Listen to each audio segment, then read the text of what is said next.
Shalom, selamat pagi Bapak Ibu Saudara yang dikasihi oleh Tuhan. Puji Tuhan kalau pada pagi hari ini kita bisa bertemu kembali dan bisa belajar lagi ya. Puji Tuhan. Mari kita berdoa bersama-sama. Tuhan, terima kasih buat pagi ini. Kami bisa menghirup udara segar, kami bisa berkumpul dengan keluarga yang kami kasih dan kami cintai, dan kami sungguh bersyukur tinggal di antara mereka. Semua karena kebaikan Tuhan, semua karena pertolongan Tuhan, semua karena Tuhan yang melakukannya terhadap kami. Dan biarlah kami terus bersyukur kepada Tuhan apapun kondisi kami mau belajar bersyukur Tuhan, sehingga kami menjadi pribadi yang kuat pada saat kami mengucapkan terima kasih Tuhan. Terima kasih Bapa, tenangkan dan teduhkan hati dan pikiran kami. Biarlah Tuhan juga memakai firman yang kami pelajari pada pagi hari ini untuk menguatkan iman kami. Di dalam nama Yesus, haleluya, amin. Puji Tuhan. Bapak Ibu Saudara yang dikasihi oleh Tuhan, pada pagi hari ini bacaan kita, haleluya, bacaan kita terambil di dalam kitab 2 Tawari 16 ayat 1 sampai ke 10 Bapak Ibu ya. Kalau di dalam perikopnya di sini perjanjian Asa dan Aram, tetapi pada pagi hari ini saya akan memberikan tema yaitu bersandar pada Kristus. Bapak Ibu Saudara sekalian dikasihi oleh Tuhan, di samping saya ada kursi ya, ada kursi. Kursi ini enggak terlalu kuat ya, karena dia kursi yang terbuat dari kayu. Jadi pada saat saya sandar, kursinya akan meleot gitu ya, akan meleot, tentu akan membuat saya jatuh ya. Makanya kursi ini saya singkirkan. Nah, nggak ada kursi. Nah, Bapak Ibu Saudara yang dikasihi oleh Tuhan, pada saat tadi saya katakan bahwa saya sedang bersandar pada kursi yang tidak terlalu kokoh, ringkih.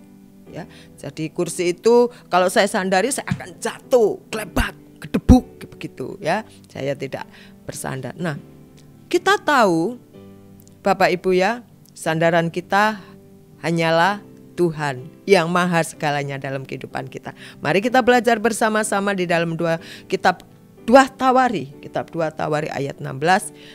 Demikian bunyinya. Pada tahun ke-36 pemerintahan Asa, majulah Baesa, raja Israel, hendak berperang melawan Yehuda. Ia memperkuat Rama dengan maksud mencegah lalu lintas Raja Asa.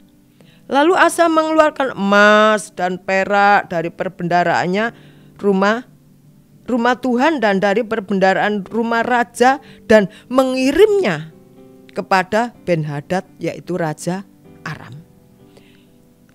Lalu ada perjanjian antara aku dan engkau, kata mereka, antara ayahku dan ayahmu. Ini kukirim emas dan perak kepadamu. Lalu katanya, marilah, batalkanlah perjanjianmu dengan Baesa, yang raja Israel itu tadi, supaya ia undur dari padaku. Ya. Kan Raja Baesa mau menghalang-halangi lalu lintas Raja Asa. Lalu Ben-Hadad mendengarkan permintaan Raja Asa. Ia menyuruh panglima-panglimanya menyerang kota-kota Israel. Dan mereka memukul Kala Iyon dan Abel Maim dan segala tempat perbekalan kota-kota di Naftali.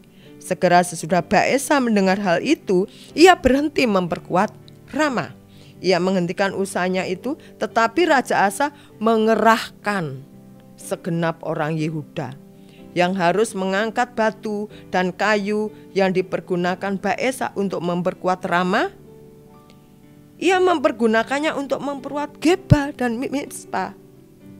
Nah, Bapak Ibu, seperti suatu cerita ya, ada Raja Israel Baesa hendak membantu Rama, Raja Asa enggak suka.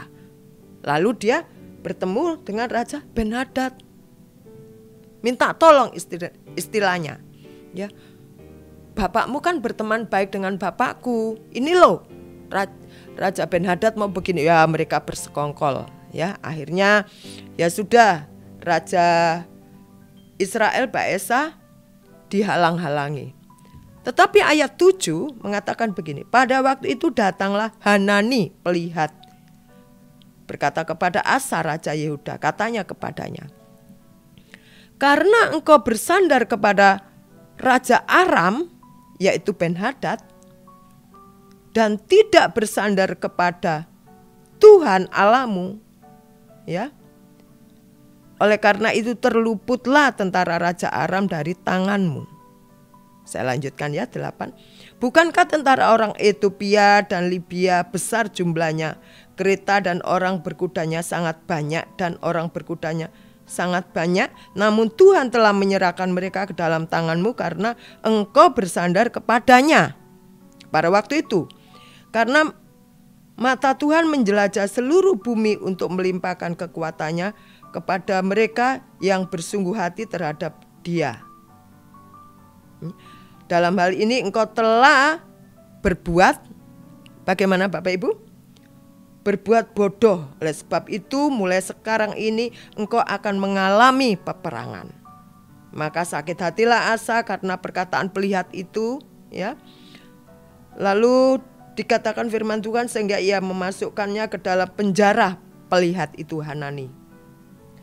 Sebab memang ia sangat marah terhadap dia karena perkara itu. Pada waktu itu Asa menganiaya juga beberapa orang dari rakyat itu. Bapak Ibu Saudara yang dikasihi oleh Tuhan, ya, kalau kita melihat sekeliling kita, kalau kita melihat orang-orang istilahnya ya, orang-orang berdosa, nah gampangannya begitulah ya, orang-orang fasik, Alkitab mengatakan, wah, hidup mereka bukannya makin lama makin di bawah, tapi makin lama itu makin atas, makin makmur, makin seger, ya, makin jaya. Tentu kita bertanya-tanya, kok bisa ya? Kok bisa? Nah, ya, Mbak Esa ini kan Raja Israel ini kan ada di wilayah utara, ya. Di dalam Perjanjian Lama dikatakan wilayah utara itu seperti Galilea, seperti Samaria, ya.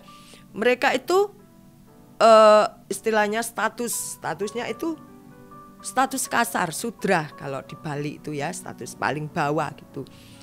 Mereka suka diremehkan, dianggap kamu itu apa sih, ya. Tetapi kalau selatan itu identik dengan Sion. Sion adalah orang-orang saleh gitu ya. Orang-orang saleh, tinggalnya orang yang dekat dengan Tuhan, ya, lalu orang yang dekat dengan hadirat Tuhan, kumpulan orang-orang saleh. Nah, dan Raja Asa menganggap dirinya dari selatan, dari Sion. Bapak Ibu Saudara yang dikasihi oleh Tuhan, waktu Hanani menasehati, mengingatkan kepada Raja Asa menjadi marah, tidak terima, tersinggung, sehingga Hanani dimasukkan ke dalam penjara. Sesungguhnya Hanani ini mengingatkan kepada Raja Asa bahwa kamu ini salah, keputusan, tindakan yang kamu ambil ini salah. Bagaimana bisa begitu? Hanani mengatakan, karena bukankah Asa sudah mengalami pertolongan Tuhan? Asa sudah melihat tangan Tuhan menyertai dia. Tetapi di sini kita juga melihat bagaimana Asa mulai, ya, berusaha mencari pertolongan bukan lagi kepada Tuhan, tetapi kepada di sini dikatakan Ben-Hadad, Raja Aram. Kalau di dalam ayat 8 dikatakan, bukankah tentara orang Ethiopia dan Libya besar jumlahnya, ya, kereta dan orangnya berkuda sangat banyak. Nah, orang Ethiopia dan orang Libya ini mereka itu kalau berperang itu sangat kejam, ya, sangat kejam.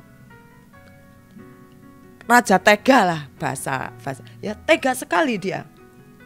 Ya. Ayat 9, karena mata Tuhan menjelajah ke seluruh bumi. Mata Tuhan melihat dimanapun kita berada, menjelajah, lihat sana, lihat sini, lihat situ, juga lihat di bawah, ya. Sepertinya itu mengawas-awasi, ya, atau memata-matai segala gerak-gerik kita.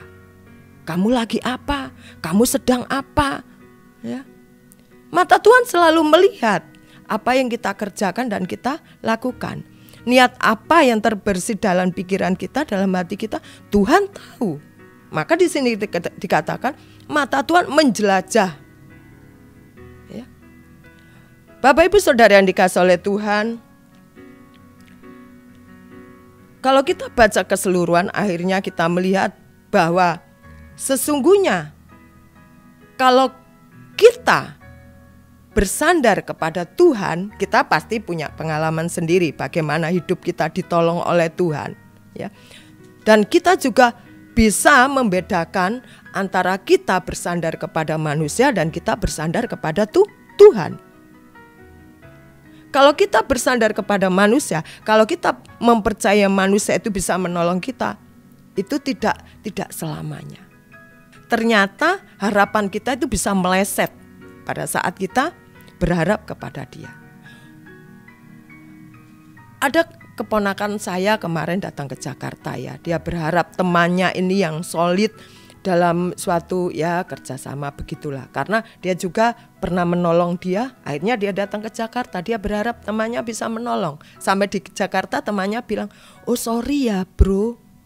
Saya bilang, itulah pengalaman kamu dengan Tuhan. Ya, saya bilang, kenapa? Supaya dia sadar bahwa janjinya temannya ini bisa meleset, janjinya temannya ini bisa tidak terwujud. Tetapi kalau Tuhan, ya, kita anggap mana sih Tuhan menolong saya, tapi Tuhan pasti untuk menolong. Ya. Dan janjinya itu pasti digenapi oleh Tuhan. Amin Bapak Ibu. Pada pagi hari ini kita belajar tentang kehidupan Raja Asa. Bagaimana dia merasakan pertolongan Tuhan dan juga bagaimana dia merasakan pertolongan manusia sahabatnya Raja Ben-Hadad ini. Dari sini kita belajar Bapak Ibu, ya. Kita belajar. Mungkin kita juga pernah berharap kepada manusia, teman kita, saudara kita, sanak famili kita, rekan kerja kita. Sebagai manusia kita tentu pernah begitu. Tetapi yang kita pelajari pada pagi hari ini, untuk kita berharap sungguh, ya, tentunya kita juga belajar jangan sampai. Supaya kalau janjinya ini meleset, janjinya ini tidak terpenuhi, kita tidak menjadi kecewa. Kita kembali lagi di sini. Ya. Lalu di sini dikatakan, maka sakit hatilah Asa karena perkataan Hanani sang pelihat itu. Dikatakan lagi, sehingga ia memasukkannya ke dalam penjara. Ya. Harusnya kita bersyukur, kita diingatkan, ya, bahwa yang kita lakukan itu salah. Tetapi seringkali manusia kita menganggap, ya, kamu ini menghalang-halangi, merintangi niatku, ya, untuk aku melakukan hal ini, untuk aku melakukan hal itu. Terkadang kita begitu. Tetapi pada pagi hari ini indahnya kita belajar dari kitab 2 Tawari ini, kita melihat dari beberapa sisi. Hanani sebagai penasehat yang diutus Tuhan, lalu kita melihat Asa, bagaimana historisnya dia, lalu kita juga melihat Ben-Hadad, bagaimana sikapnya kepada si Asa, Baesa yang ingin menolong.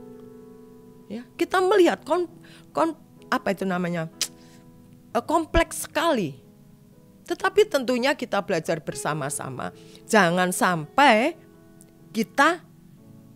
iman kita, keyakinan kita, harapan kita jadi undur, jadi kendor seperti Asa. Kita tetap semangat, tetap fight dalam menghadapi hidup ini. Meskipun kiri kanan depan belakang kita tidak memungkinkan kita untuk maju, untuk menjadi baik, untuk menjadi semangat. Ya, tetapi kita semangat. Karena apa? Tuhan adalah sandaranku. Dan Dia tidak pernah membuat kita goyah ataupun jatuh tergeletak. Karena tangan Tuhan akan menopang kita pada saat kita jatuh. Amin Bapak Ibu. Puji Tuhan, saya juga belajar mengandalkan Tuhan. Ada banyak kekurangan, ada banyak kelemahan saya sebagai manusia. Tetapi saya melihat tangan Tuhan tidak pernah tinggalkan saya. Dan saya percaya tangan Tuhan pula lah yang tidak pernah lepaskan genggaman kepada Bapak Ibu Saudara yang dikasihi oleh Tuhan. Oleh karena itu tetap kita semangat, tetap kita percaya bahwa Tuhan menyertai kita. Kita berdoa bersama-sama Bapak Ibu. Tuhan, terima kasih. Sesungguhnya memanglah sangat benar bahwa Engkau tidak pernah tinggalkan kami. Bahwa Engkau tidak pernah lepaskan genggaman tangan-Mu kepada kami Tuhan. Tetapi seringkali kami sebagai manusia meronta-ronta. Seringkali kami sebagai manusia tidak mau Engkau tuntun Tuhan. Tidak mau Engkau bimbing Tuhan. Tidak mau Engkau arahkan Tuhan.